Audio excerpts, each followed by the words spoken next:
Hello guys, how are you? Olá pessoal, tudo bem com vocês? E aí, como estão? Estão fazendo as atividades, participando das aulas presenciais e acompanhando também as aulas aqui no canal da SEMEC? Eu espero que sim, viu? Estou de olho em vocês. E aí, preparados para mais uma aula de língua inglesa? Eu estou. E vocês? Let's go? Pensamento para a gente refletir, né? Trust God and anything will be possible. Confie em Deus e tudo será possível. Hoje nós iremos estudar sobre os modal verbs. Vamos conhecê-los? Bem simples e fácil, certo? Pega o caderno para fazer as anotações necessárias e não esquecer de nada da explicação da aula de hoje. O que são os verbos modais? Não. Modais, também chamados de verbos auxiliares. Auxiliares modais, certo? São verbos que se comportam de forma irregular em inglês, certo? Então, esses verbos, os modal verbs, também são chamados de verbos auxiliares modais, tá? E eles são utilizados na língua inglesa de uma maneira especial, de uma maneira diferente. Então, por isso que a gente precisa ter uma atenção maior a estes amiguinhos. Observe, eles são diferentes de verbos normais, como trabalhar, jogar, visitar. Eles são utilizados para indicar modalidade, dão informações adicionais sobre a função do verbo principal que os segue e tem uma grande variedade de funções comunicativas.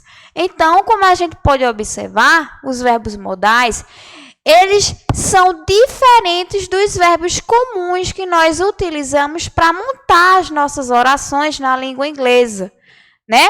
Eles são utilizados para indicar uma modalidade e a função deles também é de auxiliar o verbo principal da oração.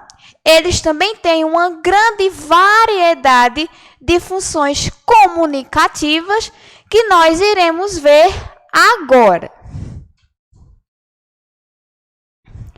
Vamos ver também algumas características comuns desses verbos modais. São seguidos do verbo principal no infinitivo sem o to. Então, o modal ele precisa ir acompanhar o verbo principal, certo? Ele não tem função na oração se ele estiver sozinho, ele precisa acompanhar alguém, certo? Eles não têm aí as suas formas no particípio ou infinitivo. Se for preciso aí, eles são substituídos por algumas expressões que são equivalentes a eles, certo? Não levam S na terceira pessoa do singular do presente, portanto, a mesma forma é usada para todas as pessoas, certo? Formam a interrogativa e a negativa da mesma forma que o verbo to be, que é o verbo ser ou estar. Structure of modal verbs. Estrutura dos verbos modais.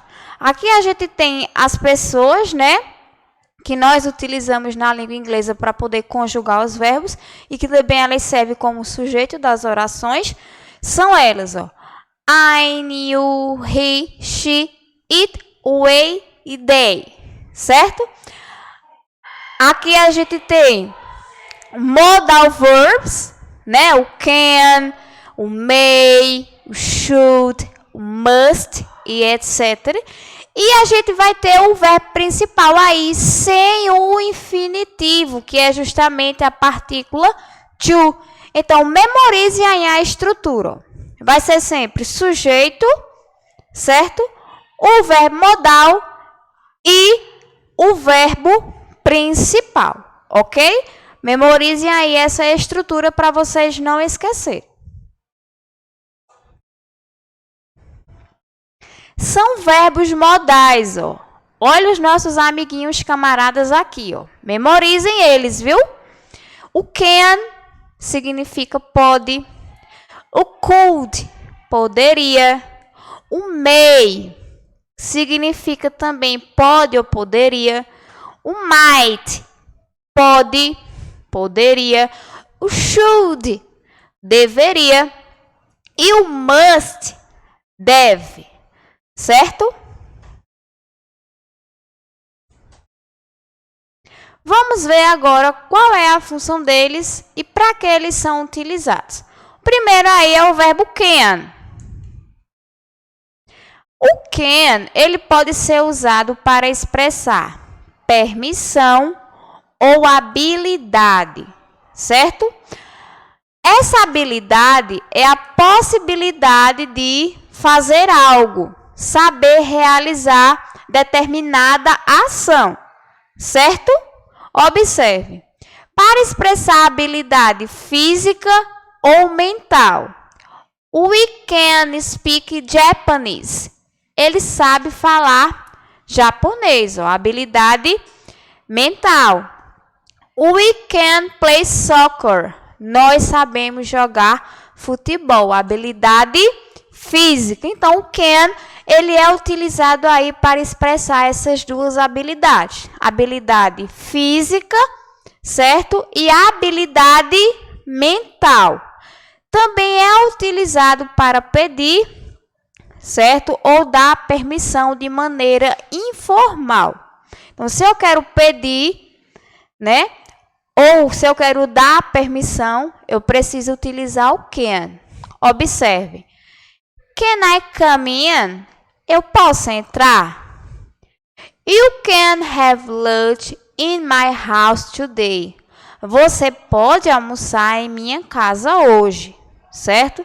Então, não esqueçam aí as funções comunicativas que o can pode ser utilizado, certo? É utilizado para expressar permissão, pedir ou dar permissão, e é utilizado para expressar habilidade física ou mental, certo? That's right? Verbo could. O could é empregado para expressar habilidade também, só que a habilidade no passado é usado também com o sentido de poderia em um contexto mais formal, certo? O could também é utilizado para expressar habilidade, só que no passado, ou seja, algo que eu conseguia fazer no passado e que hoje acredito que eu não consiga mais fazer. Exemplo, I could ride a bike when I was 5 years old. Olha, eu podia ou eu conseguia andar de bicicleta quando eu tinha 5 anos de idade. Então, era uma habilidade física que eu conseguia fazer no passado. Então, por isso que utilizou-se aqui o could. Exemplo 2. Could you bring me a sandwich and a Coke, please? Você poderia me trazer um sanduíche e uma coca, por favor? Nesse caso aqui, o could ele foi utilizado em um contexto mais formal de comunicação, no sentido de pedir por favor, né? Que alguém aí trouxesse um sanduíche e uma coca, no conceito mais formal de comunicação. Ele também pode ser utilizado com esse significado. O verbo may. O may é usado para expressar uma possibilidade no presente ou no futuro. Ele também pode ser usado para pedir permissão. No entanto, may é usado em contextos mais formais que o can. Ou seja, o can é utilizado em contextos mais informais de comunicação. Já o may, ele é utilizado em conceitos mais formais. Isso no intuito de pedir permissão, certo? Ele também indica possibilidade. Observe, it may rain tomorrow. Pode chover amanhã, uma possibilidade. May I go to the bathroom? Eu poderia ir ao banheiro? Aqui, o may foi utilizado no sentido de pedir permissão, em um contexto mais formal de comunicação. O might. O might, ele é usado para expressar possibilidades no passado ou no presente, certo? Memorizem também. She might have come to the party. Ela poderia ter vindo à festa, né? Uma possibilidade poderia ter acontecido. It might be true. Pode ser verdade, uma possibilidade no presente. He might have lunch with us tomorrow. Ele pode vir almoçar com a gente amanhã. Uma possibilidade no tempo aí presente, certo? Então, might, bem fácil de ser memorizado. Ele vai indicar possibilidade, certo? No passado ou no presente. Apenas isso.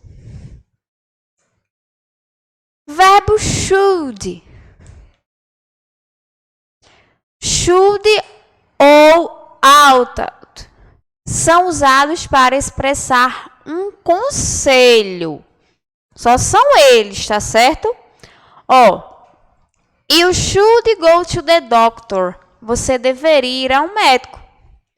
You ought quit smoking. Você deveria parar de fumar. Então, should, tá? O verbo should e ou ought, eles serão sempre utilizados na finalidade de expressar um conselho. Must. Vamos ver o que é que ele expressa? Must, ele é usado para expressar obrigação, certo? E o must go to school, você deve ir à escola, é uma obrigação. She must study more, ela deve estudar mais, tá? O must not, é utilizado para indicar proibição. We must not ou we must not smoke. Nós não devemos fumar. You must not eat chocolate. Você não deve comer chocolate. Então, memorizem aí. O must, ele indica obrigação. E o must not, com not, ele vai indicar uma proibição. Aqui estão as referências, né, que eu utilizei para preparar a nossa aula de hoje. Espero que vocês tenham gostado, tenham aprendido. Se ficou com alguma dúvida, se teve algum verbo modal aí que você não compreendeu o significado dele em alguns contextos, entre em contato com o seu professor para tirar as dúvidas, certo? Espero que vocês tenham gostado da aula de hoje e que continuem assistindo e acompanhando aqui as aulas no canal da CEMEC Connect. Thanks for Merry class. Take care. Bye bye, guys.